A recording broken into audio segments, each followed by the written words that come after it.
Phía sau tôi đã biến thành một con thây ma xấu xí. Khi tôi về nhà định kết thúc cuộc đời mình, thì bất ngờ nhận được một bé gái loài người trên đường. Khi ôm cô bé vào lòng, hệ thống đột nhiên thông báo với tôi, bé gái này hóa ra cũng là người tái sinh, và kiếp trước còn là nữ hoàng nhân loại. Cô bé rất ngoan ngoãn, trên đường cũng không hề khóc lóc. Về đến nhà, cô bé chỉ lặng lẽ nhìn tôi, nhưng trong lòng Lưu Như Yên lại vô cùng sụp đổ. Thế là sắp chết rồi sao? Tái sinh lại vào thân thể của một đứa trẻ sơ sinh, hơn nữa còn bị một con thây ma mang về nhà. Đã lâu không ăn gì, cộng thêm nỗi sợ hãi tột độ lúc này. Lưu Như Yên vừa nói xong liền ngất đi. Đối với việc này, tôi cũng đầy nghi hoặc, tôi trông đáng sợ vậy sao? Không lẽ bị tôi dọa chết rồi? Thế là tôi vội vàng kiểm tra hơi thở, phát hiện đối phương vẫn ổn, tôi mới yên tâm.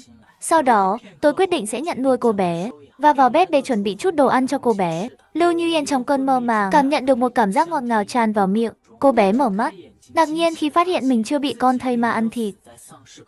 Trái lại, còn được một con thây ma cho uống sữa bột. Ta đang nằm mơ sao? Hay là đã đói đến mức xuất hiện ảo giác? Chẳng lẽ con thây ma này định nuôi lớn ta rồi mới ăn? Thấy cô bé mở mắt trở lại, tôi trong lòng cũng nhẹ nhõm. Thế là theo bản năng hỏi cô bé có cánh không. Chỉ là quên mất mình là một con thây ma, chỉ có thể phát ra vài tiếng gầm gừ không rõ nghĩa. Điều này khiến Lưu Như Yên giật mình. Xong rồi, tên này của nhiên định cho ta ăn no rồi mới đưa lên đường. Ngay khi cô đã chuẩn bị tinh thần bị xé xác, cô phát hiện tôi lại quay người bỏ đi. Tiếp theo đó lại nghe thấy tiếng lục tìm đồ vật. Không lâu sau, tôi cầm tá lót đến bên cạnh cô bé. Lưu Như Yên lập tức ngây người, tiếp theo còn thấy da đầu tê dại.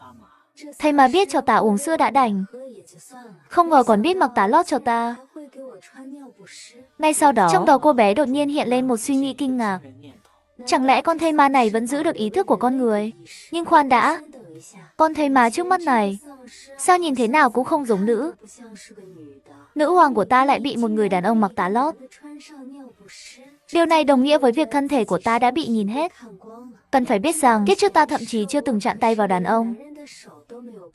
Sau khi tái sinh, trinh tiết của ta đã bị hủy hoại bởi một chiếc tá lót.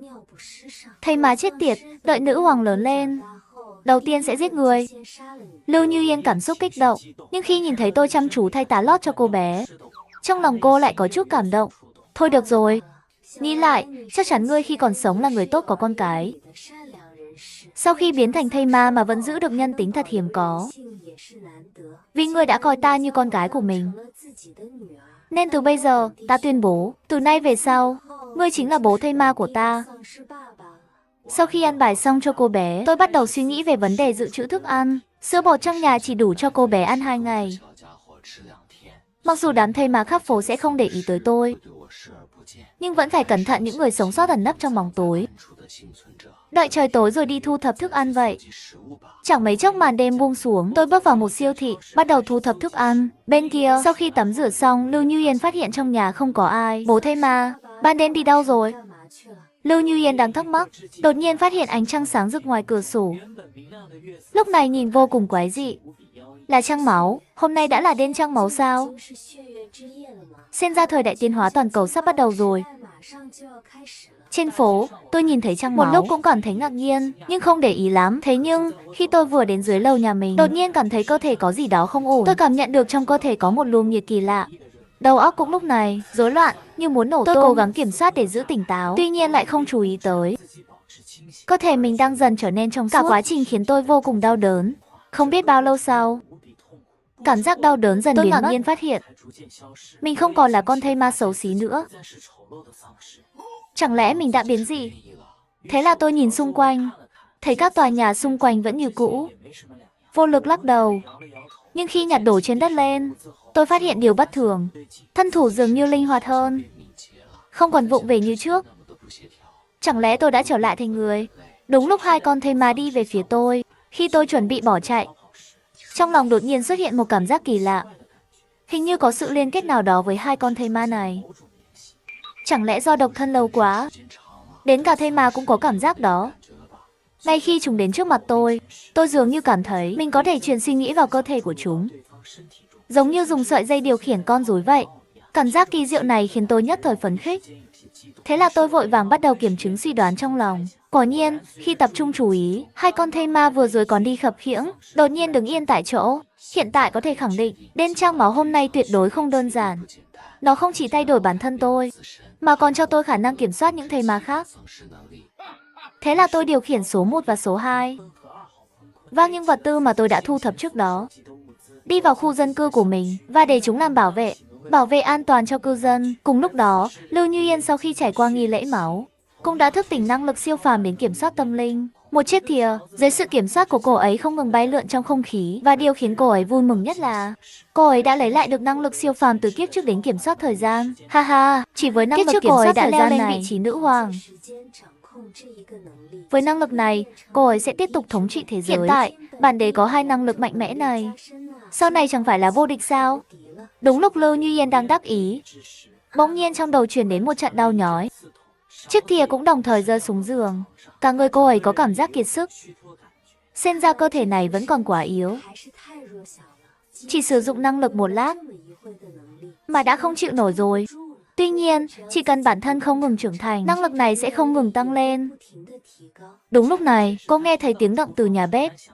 Là bố thây ma đã trở về sao? Không biết bố sau khi trải qua nghi lễ trăng máu sẽ nhận được năng lực gì đây? Nghĩ tới đây, Lưu Như Yên bắt đầu tò mò. Lúc này tôi cũng bước vào phòng ngủ. Lưu Như Yên phát hiện tôi biến dị trông giống con người hơn. Trong lòng không khỏi thất vọng. Bởi vì trong ấn tượng của cô ấy, thây ma ban đầu chỉ là những thây ma cấp 1 bình thường. Sau khi mặt trăng đỏ xuất hiện, thây ma cấp 1 đều sẽ xuất hiện biến dị rõ ràng. Một số thây ma vốn cao 1m78. Sau khi biến dị sẽ tăng vọt lên 2 đến 3 mét. Một số thây ma sợi cơ bắp cũng sẽ bùng nổ. Cơ thể hầu như có thể chống đỡ hầu hết các tổn thương. Trên chiến trường xứng đáng là tồn tại vô địch. Ban đầu còn hy vọng hôm nay có thể nhìn thấy một người cha khác biệt. Dù sao ai cũng mong muốn người thân của mình đủ mạnh mẽ để bảo vệ bản thân. Nhưng bây giờ xem ra không có cơ hội này rồi. Thây ma bồ đáng thương. Đợi bản địa lớn lên, sẽ để bản đế bảo vệ ngươi nhé. Tôi không hề biết suy nghĩ của Lưu Như Yên, chỉ cảm thấy rất buồn cười khi đối phương nhìn chằm chằm mình. Tiểu gia hỏa, chắc chắn là em đói rồi. Đến đây, mau uống sữa đi. Đừng lo lắng về thế giới bên ngoài. Ta lại tìm thêm 2 vệ sĩ mới cho em. Họ hiện đang đứng gác ở cửa. Họ bây giờ đang canh gác ở ngoài cửa. Lần này bố còn mang về rất nhiều sách giáo khoa cho em. Ngay cả đề thi thử đại học 5 năm ta cũng đã mang về. Khi em lớn lên, hãy ở nhà chăm chỉ học tập nhé. Vừa nói xong, tôi chợt nhận ra mình chưa đặt tên cho tiểu gia hỏa này. Vì là con gái của mình, vậy nhất định phải theo họ Trần. Nhưng gọi là Trần gì đây? À, chúng ta sống ở tầng 7. Vậy ta gọi em là Trần Thất Thất. Tên thân mật là Thất Thất. Khi tôi đang mơ màng về cuộc sống hạnh phúc với Trần Thất Thất trong tương lai, bỗng nhiên một tín hiệu nguy hiểm truyền đến từ dây thần kinh nào đó trong não. Hóa ra, ở ngoài cửa có một con thây ma khổng lồ màu đỏ. Hai thây ma canh gác ở cửa khi nhìn thấy nó. Do sợ hãi mà bản năng lùi về phía sau. Tôi dặn Thất Thất đừng phát ra tiếng động. Tôi thì cẩn thận bước đến cửa để kiểm tra. Qua mắt mèo, tôi thấy con thây ma đỏ di chuyển với tốc độ cực nhanh. Chỉ trong nháy mắt, nó đã giải quyết xong 2 con thây ma ở ngoài cửa. Con thây ma đỏ nhìn thấy những cái đầu vỡ nát dưới đất. Hình như có chút không hài lòng, nó gầm lên vài tiếng đầy tức giận.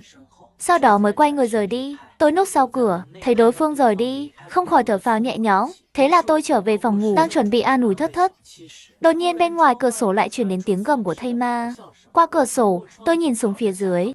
Chỉ thấy trên đường phố 2 con thây ma đang giằng co. Còn con thây ma đỏ vừa xuống lâu thì đứng một bên quan sát.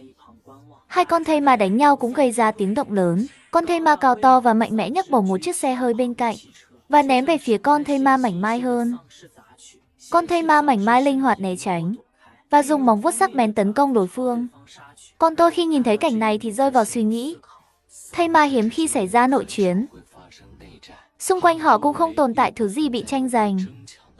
Và con thây ma cường tráng kia khác với những gì tôi thường thấy. Hoàn toàn thuộc loại đồ tể. Chẳng lẽ do trăng máu? Một số thây ma đã biến dị, nhưng dù đã biến dị, cũng là đồng loại.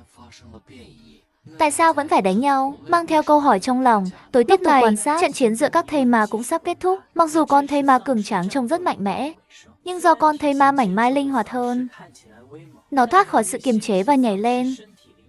trực tiếp dùng móng vuốt sắc bén đâm thủng đầu đối phương và từ bên trong lấy ra một hộp vàng. Con thây ma mảnh mai ngửa đầu gầm lên, hình như đang ăn mừng chiến thắng. Còn con thây ma cứng tráng thì ngã xuống không dậy nổi. Lúc này, con thây ma đỏ đột nhiên bước đến trước mặt con thây ma mảnh mai. Nó nhanh chóng giật lấy hộp vàng và nhanh chóng nhảy ra khỏi phản xáo tấn công của con thây ma mảnh mai, đồng thời nuốt hộp vàng vào miệng. Con thây ma mảnh mai nhìn thấy cảnh này trở nên điên cuồng. Ngay lập tức tấn công con thây ma đỏ. Chỉ thấy con thây ma đỏ dùng hai chân quấn chặt lấy eo đối phương và dùng móng vuốt sắc bén cố gắng phá vỡ đầu đối phương. Nhưng không ngờ bị con thây ma đỏ nắm chặt. Hai bên nhất thời khó phân thắng bại. Động tác thậm chí xuất hiện những hình ảnh VIP được mở khóa. Cảnh tượng này khiến tôi suy nghĩ miên man.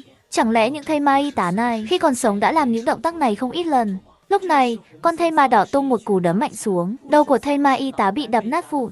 Mất đi sinh khí, con thây ma đỏ lại thu được một hộp vàng.